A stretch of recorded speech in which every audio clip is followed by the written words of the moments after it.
kita kena bersaing sebab kita punya competitor bukan daripada dalam satu negeri saja. Kita competitor daripada orang daripada luar negara. Even walaupun dalam serantau, you ada competitor daripada Singapore, Yeah. you ada competitor daripada Asia Malaysia, Tenggara. daripada Southeast, you have Southeast competitor Asia. daripada Vietnam ke apa ke. Mahasiswa Indonesia ya. Ya. Itu bahasa Inggris ya. Iya, Itu. benar. Jadi kayak apa ya, just like to anxiety kalau kita conversation, I don't have the vocabulary gitu kan, dia bilang. Jadi dia merasa underestimates gitu. So mereka pusing gitu ya, confused ya kan. My first day datang ke London, saya pergi ke Trafalgar Square, saya tengok 2 orang lelaki gay, terus cium di depan muka saya. Saya pun just buat tak berduduk sajalah.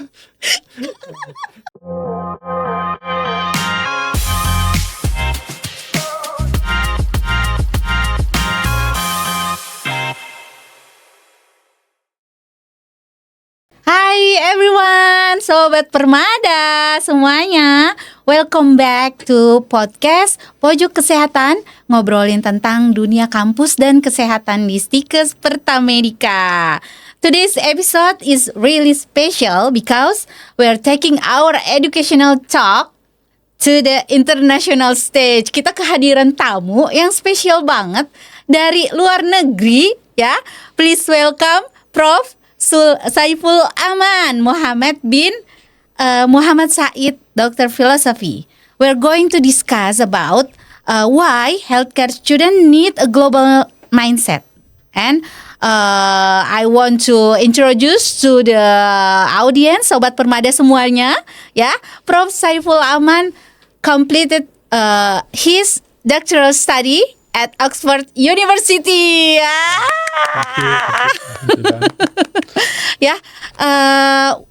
Before that, I'm excited to introduce our co-host, ya. Jadi saya ditemenin kali ini dengan salah satu mahasiswa Prof juga, ya. Ya, sangat cantik sekali ini, dosen Stikes Pertamedika, someone who also study abroad, ya, and completed her PhD at Lincoln University College with a full scholarship. Woo! Bu Nazia MK PhD. And about our topic, Prof. Okay. Yeah. Before that, could you share a little about your educational journey? Yeah, Okay. I know from your CV, you just finished your bachelor, magister, and your doctoral study in abroad, not in Malaysia. Nah, starting from bachelor until your doctoral philosophy. Dan untuk itu we can speak in English or bahasa senyamannya Prof aja ya, supaya mungkin lebih relate dan kita tidak ada jarak ya sesama Melayu gitu. Okay ya. lah. Better speak in Melayu atau bahasa maybe, Prof. Okay. Please, Prof. Saya akan cubalah. Tapi kena tahu that saya belajar semua dalam bahasa Inggeris dan saya juga dilahirkan di Singapura, semua belajar dalam bahasa Inggris. Kayaknya lebih zamannya pakai bahasa Inggris ya. Jadi hanya bila pindah di Malaysia, tukar ke rakyatan ke Malaysia. Jadi hanya kerakyatan tuh SD kali ya. Kependudukan. Kependudukan. Citizen. Mak saya orang Malaysia, bapa saya orang Singapura. Jadi bila bapa saya meninggal, kita pindah ke Malaysia, tukar ke rakyatan ke Malaysia. Ikut mak saya, jadi hanya 3 tahun saja dalam bahasa Malaysia. Lepas tu bila pindah pergi ke UK, semuanya dalam English. Yes. Lepas tu bila balik ke Malaysia kerja di Malaysia, mengajar dalam English juga. Okay. jadi try ya Prof. Susah to speak bahasa. Okay, saya akan cubalah. About ini perjalanan pendidikannya. Okay, sebab yalah. Jadi saya I was valedictorian dekat sekolah saya, did very well. Jadi lepas tu saya mendapat beasiswa. In UK dapat beasiswa juga Prof ya? Dekat Malaysia. Oh, dekat Malaysia. Untuk melanjutkan pelajaran pergi ke luar negara. Itu yang saya dapat pergi ke England. Sebab not just mendapat result yang bagus daripada di sekolah, tapi dapat result yang bagus dalam the whole state. Wow. Jadi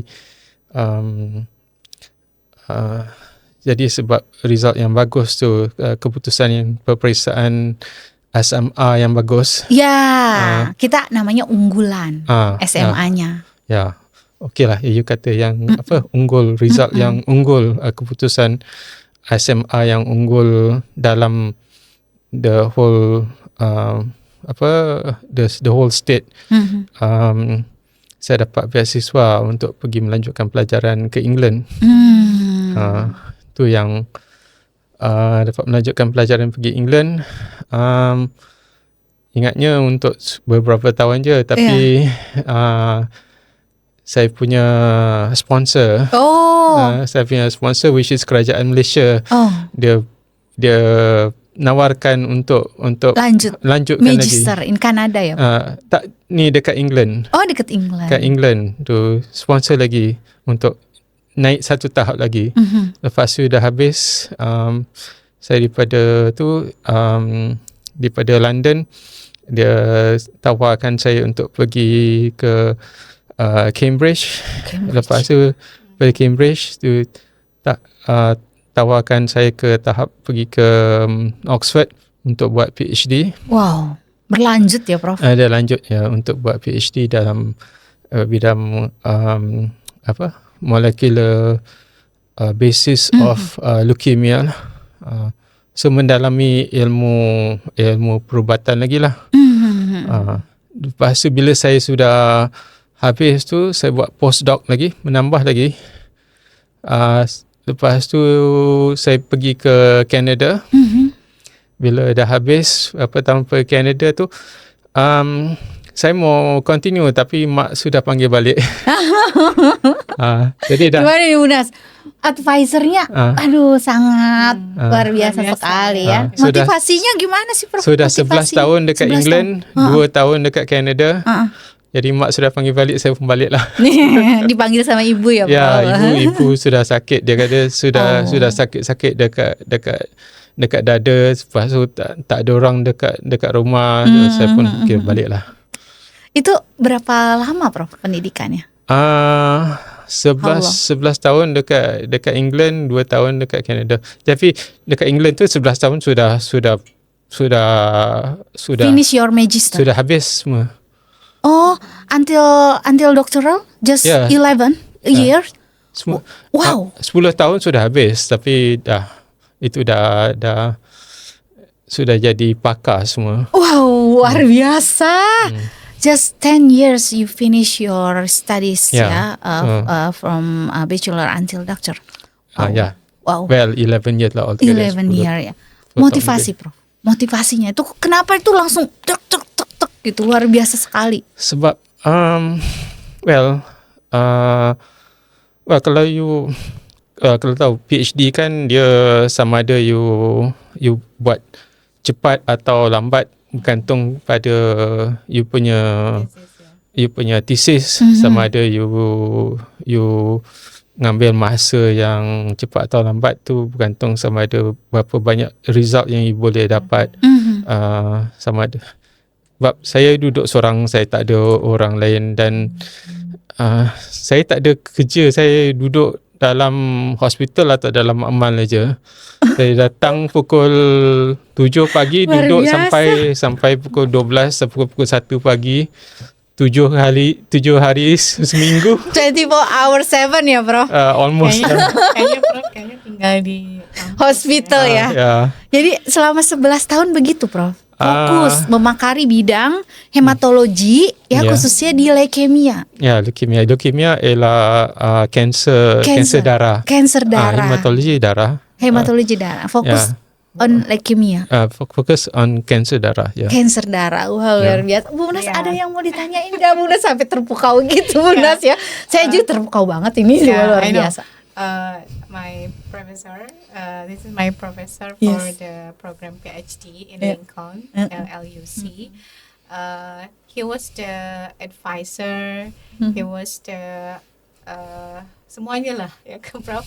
Penyemangat. Okay. Advise my PhD for the thesis ya kan, di Lincoln. Jadi dia punya motivation, dia punya background study di luar negeri. So that's the finish of the Fiverr, the result of Fiverr. Nazia, you are the PhD. You can going the outside. Jadi PhD mungkin bisa bekerja di luar negeri, tak di Indonesia gitu. Oh gitu. Itu ya salah satunya ya. Salah satunya karena experience-nya memang berbeda gitu kan. Apalagi kalau PhD kan sekarang banyak di luar negeri by research gitu ya. Iya, betul. Nah, itu keunggulannya itu by research, kemudian juga scholarship-nya kan open the scholarship ya. Jadi banyak peluang untuk mendapatkan scholarship gitu. Jadi dari Prof Nazia punya scholarship 3 years ya kan. I must to finish before 2025, okay? Oke lah. Yang akhirnya menjadi inspirasi ya. Prof menjadi inspirasi dari Bu Nazia ya, selaku mahasiswanya ya. My advisor. Oke. Nah, about our topic ya, study abroad dan bagaimana akhirnya healthcare student have to perspective global. Ya, mindset global, need membuka wawasannya gitu ya, sehingga belajar keluar itu jadi salah satu tujuan ya, dan jadi cita-cita gitu ya. Kita harus keluar negeri nih gitu kan ya. Even we have good education in our country gitu ya, tapi kenapa menurut Prof sendiri ya, kenapa kita harus berpikir global untuk student? Kita harus berfikir global sebab kita kena bersaing global. Sebab kalau sekarang pun kita ada kita kena bersaing sebab kita punya kompetitor bukan daripada dalam satu negeri saja. Kita kompetitor daripada orang daripada luar negara. Even walaupun dalam serantau, you ada kompetitor daripada Singapore, you ada kompetitor daripada Malaysia, Asia Tenggara, you have kompetitor daripada Vietnam ke apa ke, even Filipin. You have people from China datang. So, kita nggak bisa menolak ya, Prof ya. Tak boleh. Menolak kompetitor itu yang akhirnya itu jadi motivasi. So you mesti you mesti ada daya saing. So macam mana you ada daya saing, you kena ada competitive edge. So itulah, you kena ada fikiran global. Itu yang saya minta anak-anak saya pun pergi keluar negara. So jadi semua anak-anak saya semua pergi luar negara. Anak saya seorang ni baru balik daripada Edinburgh. Seorang lagi baru balik daripada London. Lepas tu yang seorang lagi, the eldest tu, dia pun medical doctor. Dia balik daripada Dublin, Ireland. Jadi kita harus berpikir global karena ada kompetitor nih gitu ya dari luar gitu, yang kita nggak bisa sangkal dan kita nggak bisa menahan juga ya arusnya ya, Prof ya. Kita harus akhirnya membentuk diri kita berpikir global tadi ya, Prof. Betul. Satu yang ketakutannya nih kalau mahasiswa Indonesia ya, itu bahasa Inggris ya. Iya, benar. Jadi kayak apa ya, just like to anxiety kalau kita conversation, I don't have the vocabulary gitu kan, dia bilang. Jadi dia merasa underestimates gitu. So mereka pusing gitu ya, confused ya kan.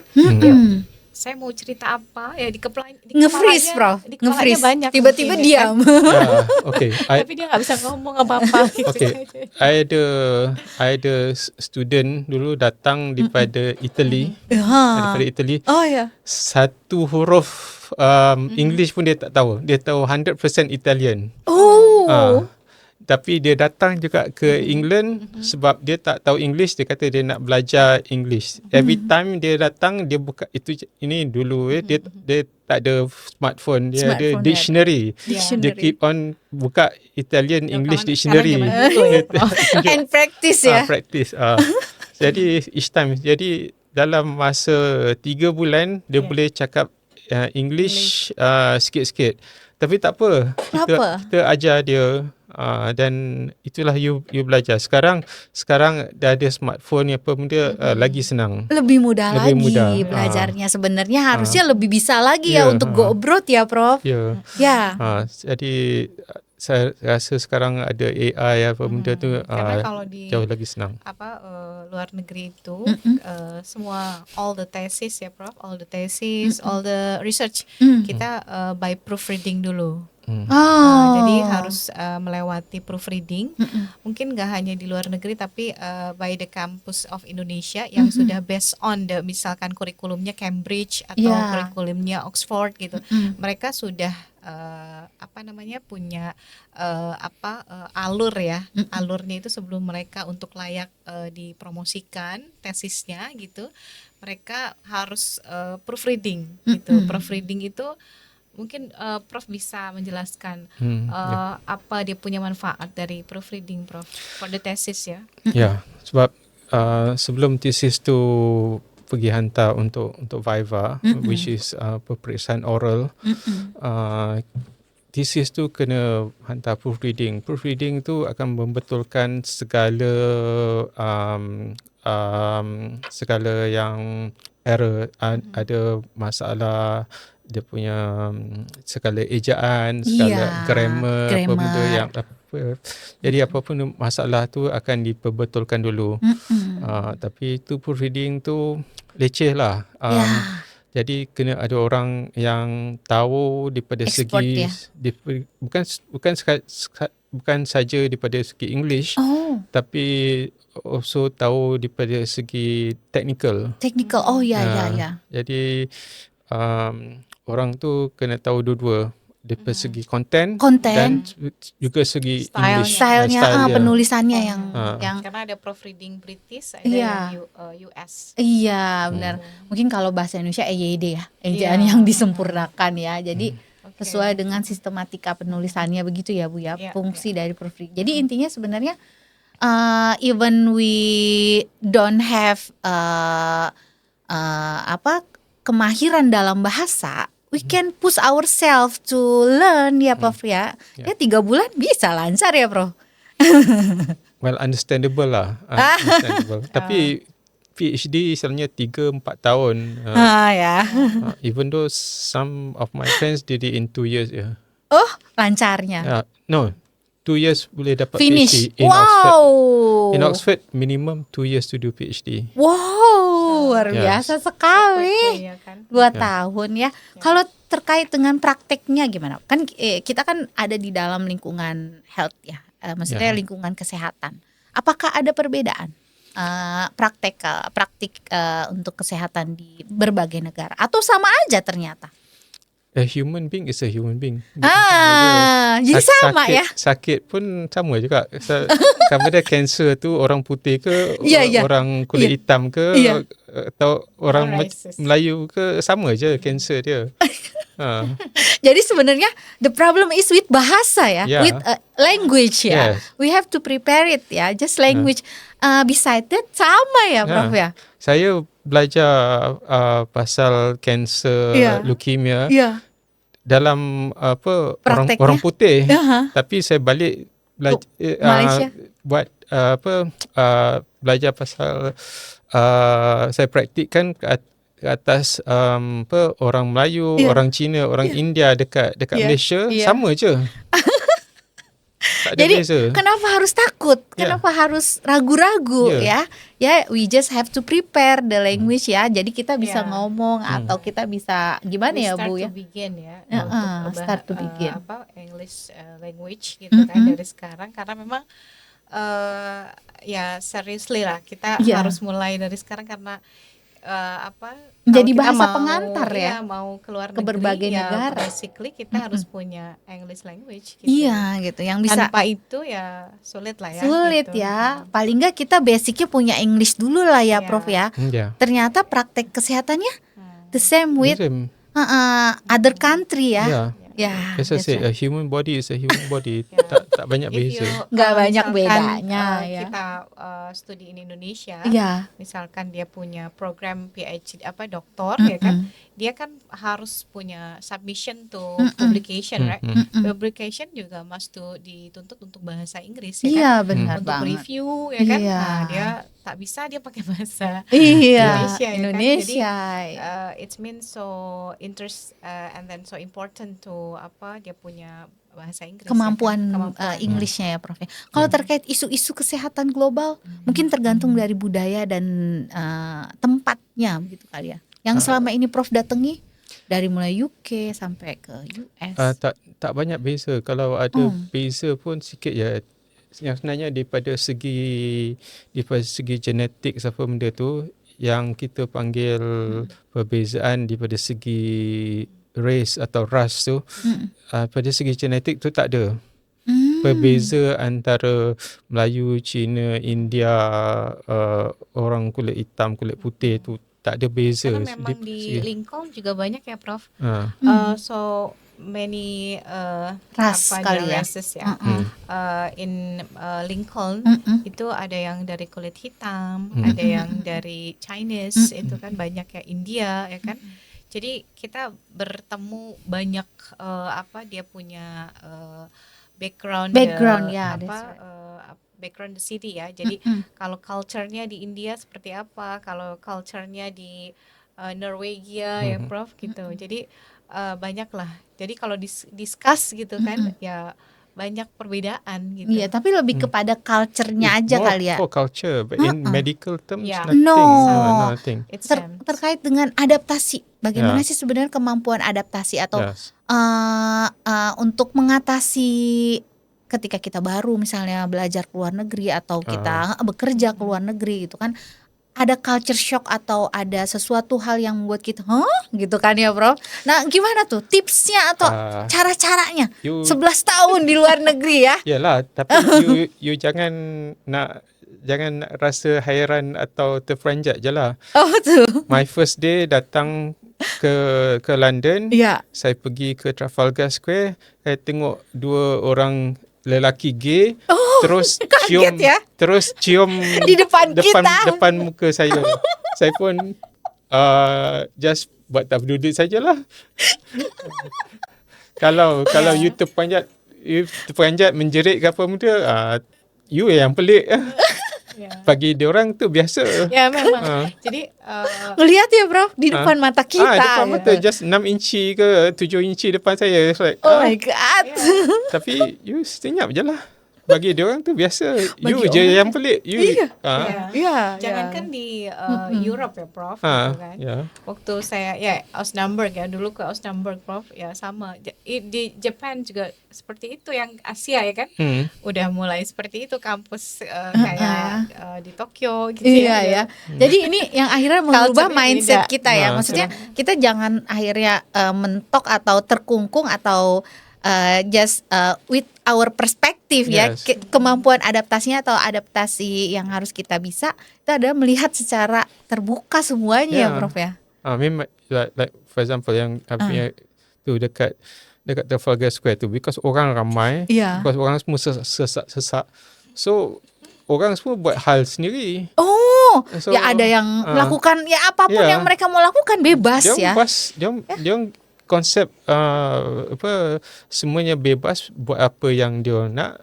Orang lain tak ada hak untuk nak layan untuk tegur kita apa komplain atau apa ya nggak bisa, nggak boleh ya. Orang lain tak ada hak nak tegur, nak nggak ada hak. Iya benar. Walaupun berlaku depan mata kita, walaupun kita punya apa tu value, kita value lain pada dia, tapi dia kata you tak ada hak nak tegur saya. So kita pun senyap je lah. Diem aja ya. Hari pertama udah shock dengan pasangan gay di depan kita gitu kan. Bukan just pasangan gay, dia tengah cium kissing right in front of me. So senyap je lah.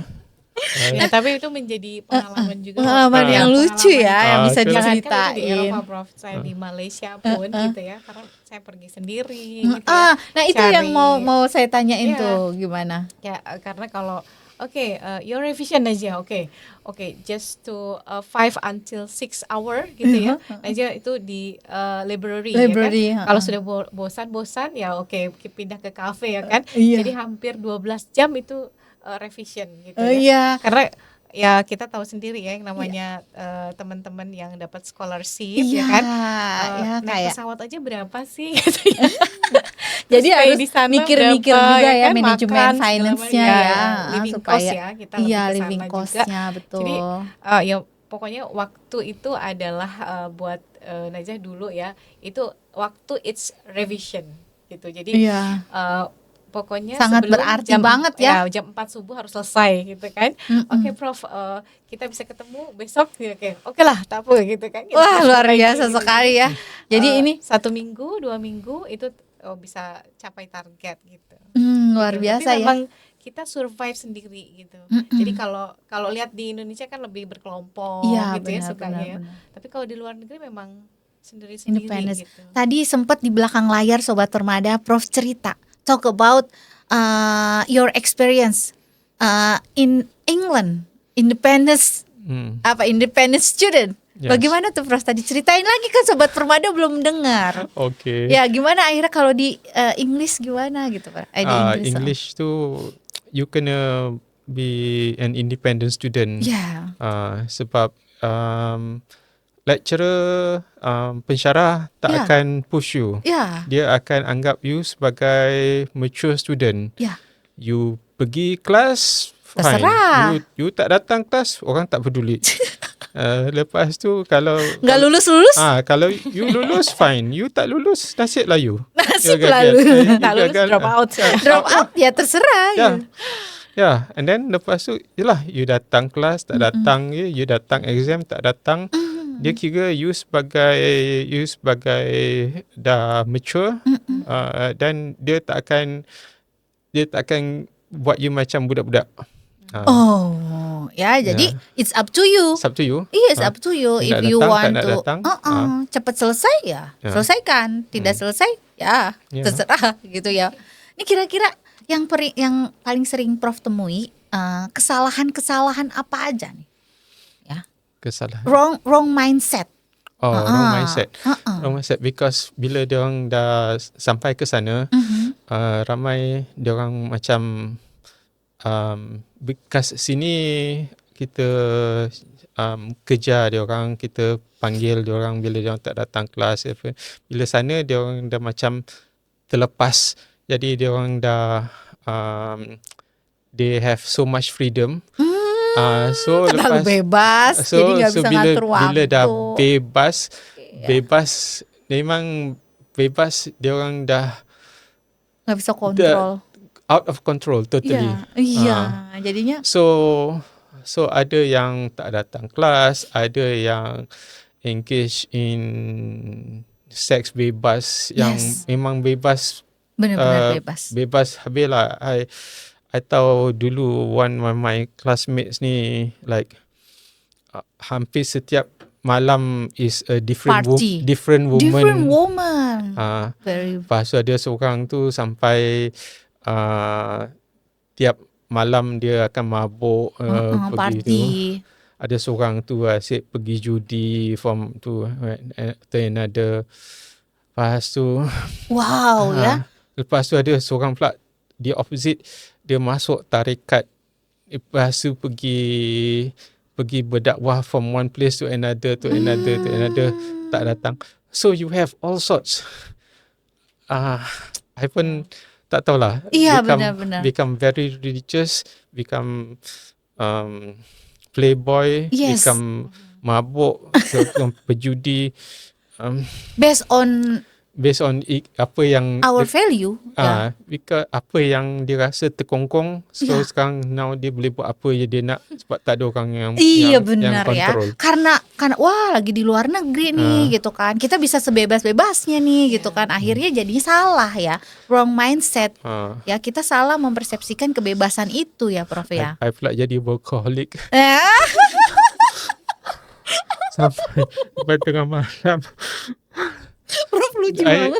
Even undergraduate, I duduk dekat library sampai pusing kali ya, Prof. Sampai pusing. Library tutup, sampai dia tendang saya keluar pada library, aku balik rumah.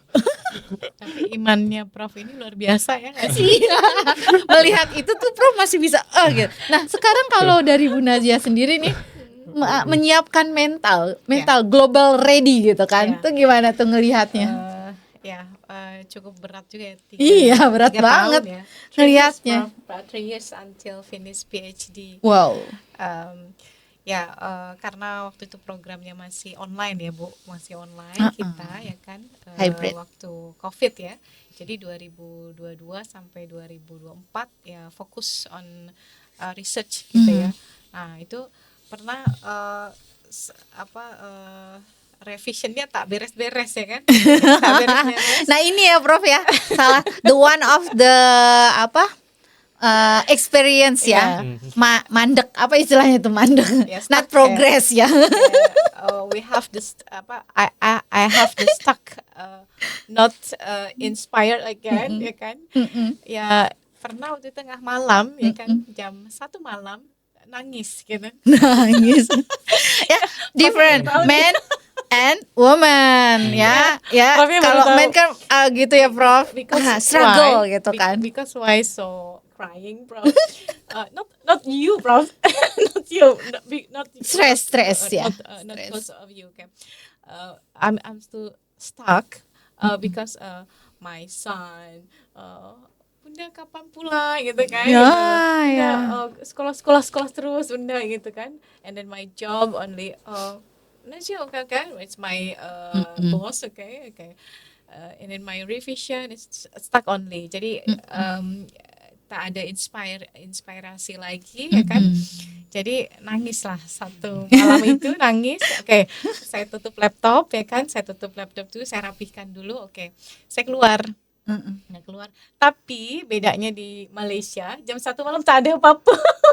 Kosong ya Prof ya. Kalau di luar negeri di English rame banget ya Prof. Dekat England lagi teruk. Dekat England pukul 9 dah tutup dah. In fact dekat England pukul 5 kedai dah tutup. Lepas tu only like a few chip shop apa benda tutup sampai pukul 9. So kedai tutup pukul 5. Terus yang malam-malam ada aktivitas malam? Chip shop pukul 9 je. 9 ya. Lagi haru. Lagi teruk. Jadi negaranya cukup tenang yang tadi dibilang ya. Negaranya cukup tenang quiet ya Prof ya. Nah, kira-kira ini tantangannya apa lagi nih Prof yang biasanya dihadapi? The challenge is okay, I think the problem is that you need to be self-disciplined lah. Self-discipline, you have to push yourself. Nobody will push you. So I dah tengok orang yang tak ada self-discipline, I tengok 6 tahun, 7 tahun, 8 tahun tak habis PhD. Not finish ya. So, not finish ya. Okay. I tengok my seniors I tengok my seniors yang medical doctors specialist buat PhD. 8 tahun tak boleh lagi. Wow. So that's why I kata no, I have to finish it before time. Oh ya, jadi di sini adalah self discipline ya. Kita harus punya disiplin diri. Gimana harus menyelesaikan ini dalam waktu 3 tahun ya, atau yang kita tentuin itu ya, Prof ya, supaya bisa selesai. Sekarang ini, if you don't have finish 5 years, you can drop out. Oh, drop out ya, otomatis drop out. And you can pay. Oh. You can pay the drop out ya. Berapa ringgit ya, Prof? 5.000 ringgit ya. Oh, I tak tahu. But for the Lincoln 5.000 ringgit. Okay. But at that time I was under Malaysian government scholarship, and and the guarantor was my mother, and my mother was a housewife. My father was long dead, so if my mother had to pay, it was like unbelievable. So jadi one of your motivation, I have to finish. I have to finish so that I don't become a burden to my mother. Iya. Jadi ini salah satu. Jadi kita harus mencari motivasi kita juga ya, Prof ya, supaya kita semangat untuk kuliah di luar negeri, karena kan balik lagi ke diri kita sendiri ya, self disiplin tadi ya. Nah, kalau peluangnya sendiri cukup besar nggak sih, Prof? The opportunity to study abroad with scholarship or bekerja di luar negeri itu sebenarnya peluangnya cukup tinggi nggak sih? Okay, sekarang dah makin susah lah, tapi ada peluang dia masih ada. Sama ada you dapat from your own country, sama ada dalam negeri sendiri, ataupun you dapat daripada sana. So each university atau ni dia punya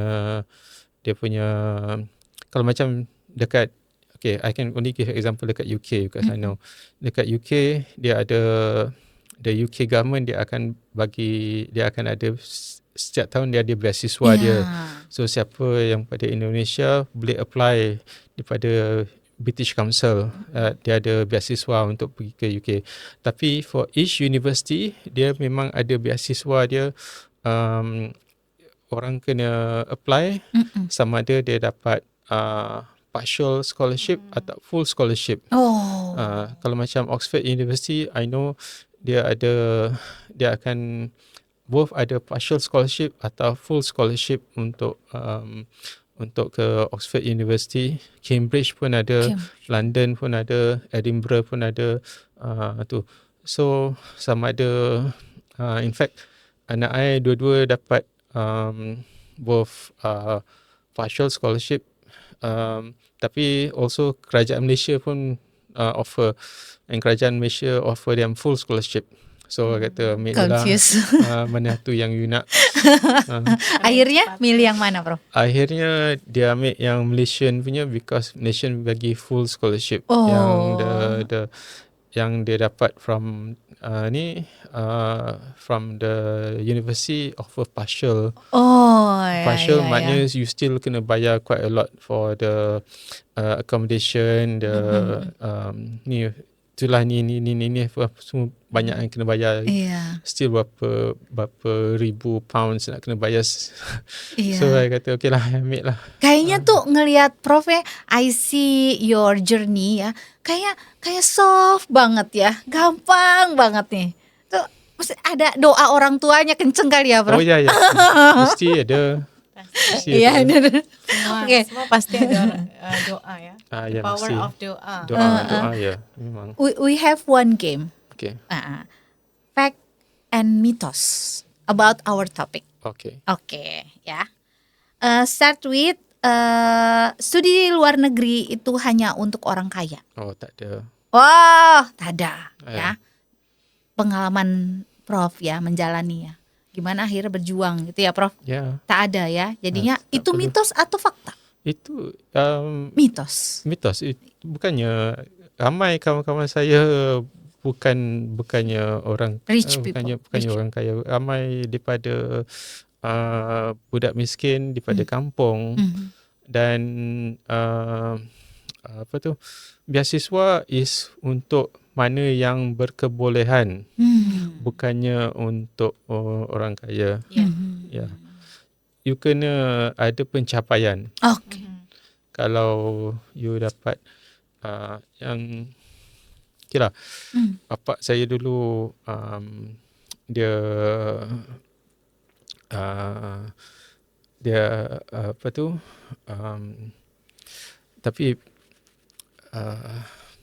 my father was a lawyer, tapi dia meninggal dunia, and his assets was in Singapore, and dia punya bank account kat Singapore. So bila kita pindah to Malaysia, dia punya rumah and dia punya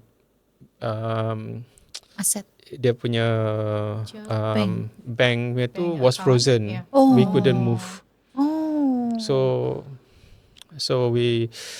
kita pindah to Malaysia based on whatever yang dalam my mother punya bank account, which was very little, sikit saja. Ya, jadi kesempatan keluar negeri itu bukan hanya untuk orang kaya, gitu ya.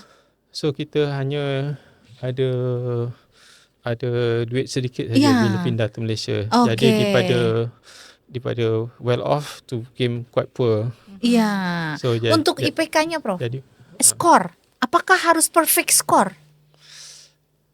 Well, tak tahu lah perfect score, tapi saya punya result bagus. Adik saya punya result pun bagus. Anak-anak saya punya result pun sangat-sangat bagus. Jadi emang harus tuntutannya ya, ya bisa ya berwawasan global dan maksudnya berdaya saing global ya Bu ya. Jadi kita harus proof ya. Sebab sekarang saya tahu beasiswa makin susah nak dapat. Jadi dia punya the minimum score untuk dapat beasiswa makin tinggi. Iya, benar-benar ya. Makin susah. Jadi ya about perfect score, I think we have to mendekati sempurna, tapi nggak sempurna tapi mendekati gitu ya Prof ya. Dia punya requirement ya Prof. Requirement lebih detail dan not just untuk beasiswa, tapi untuk masuk ke universiti sana tu pun makin tinggi. Oke, Sobat Permada ya, harus berjuang IELTS untuk meningkatkan skor ya IPK-nya dan dia punya minimal kemampuan bahasa Inggris 7 ya. Wow. Kalau Aussie itu 7 ya Prof ya. Mungkin kalau UK mungkin sama ya 7. My daughter nak masuk into Imperial College, which is the best place to do engineering dekat UK. And they need 4 A star. A star is higher than A, and the highest you can get is A star. Wow. So she took 4. They require 4 A star, and she got 4 A star. You cannot get higher than that. Luar biasa. So dia dapat 4. A star it means to equals how scores. A star itu berapa scores? It's 8. To get in A levels. In A level you need to get 95% or above. Oh, wow, luar biasa. Berat banget ya. Semangat Sobat Permada semua. Ya, the closing segment Prof. Ya, about quote. Nah, apa nih yang Prof mau sampaikan ke Sobat Permada semua? Maybe you can see your camera. Oke. Hai Sobat Permada.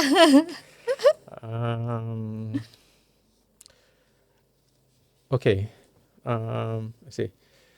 Reach for the sky. Wow. Even if you can't reach the sky, at least you get the roof of the house, or at least you get somewhere. Itulah. Gantungkan mimpimu setinggi langit. I just made that up. Ya. Gantungkan mimpimu setinggi langit Sobat Permada, ya kan Prof? Reach for the sky ya. Paling enggak atap rumah juga nggak apa-apa. Gitu ya. Okay lah. Keren banget Prof ya. Bu Nazia, quote for the day. Ya nggak boleh, harus Quote siapa ya? Apa dong? Gimana nih memupukkan cita-cita dan semangat? Karena tadi Prof bisa ke kamera. Sky, dia punya keep the reach from the sky. Iya. Jadi jangan lupa kalau kita sudah sampai atas, kita harus tetap merunduk seperti ilmu padi gitu ya. Iya, teman-teman semuanya mungkin kalau sudah ada di atas ya, tetap kita harus punya mindset bahwa kita itu bukan apa-apa gitu ya. Tapi kita itu bisa sharing all the times, everywhere, anytime sama teman-teman, sama sekeliling kita, sama komunitas kita. Jadi kita harus mau sharing. Yang kedua juga kita harus bisa mau menghargai orang lain seperti layaknya kita juga ingin diperlakukan baik oleh orang lain. Iya. Jadi semakin tinggi ilmunya, semakin wise ya, Prof. Semakin bisa melihat secara bijak ya, Prof ya. But one thing I need to hit that when you work with cancer patients, you know where you will end up one day. Betapa mana you tinggi ilmu, you know one day you will end up. Oke. Iya, jadi itu yang membuat kita jadi makin keeps you humble. You tahu. Akhirnya kita akan kemana? Iya, kita akan juga sama ke tanah meninggal ya, Prof ya. Ya luar biasa sekali, Prof. Thank you very much for your inspiring for us ya. Thank you, Prof. This is the last segment ya. Ya nggak ada yang perlu disimpulkan karena emang untuk kuliah dan bekerja atau belajar ke luar negeri itu sebenarnya kembali lagi ke kita ya. Tinggal kita gimana niatnya, motivasinya ya. Jangan lupa naikkan skor dan skor kalian supaya kalian siap ke luar negeri gitu ya, Prof ya. Dan kena ada, I think kena ada iman dan dia punya benar. Kena kuat lah. Kuat-kuatnya iman di luar negeri ya, jangan sampai akhirnya kebebasan itu akhirnya merenggut segalanya ya, Prof ya. Nanti melencong jauh ya. Banyak yang tak betul. Seks bebas dan lain-lain ya. Oke. See you next session. Sobat Permada, terima kasih kepada Prof Saiful Aman sudah menyempatkan hadir ke Indonesia, mampir ke Stikes Pertamedika. We are very honored, Prof. Thank you. Salamnya itu hai Sobat Permada. Jangan lupa like, komen, dan subscribe. Dadah Prof semuanya. Makasih banyak, Prof. Makasih, alhamdulillah. Makasih ya, Prof. Aduh, thank you, Prof. Thank you.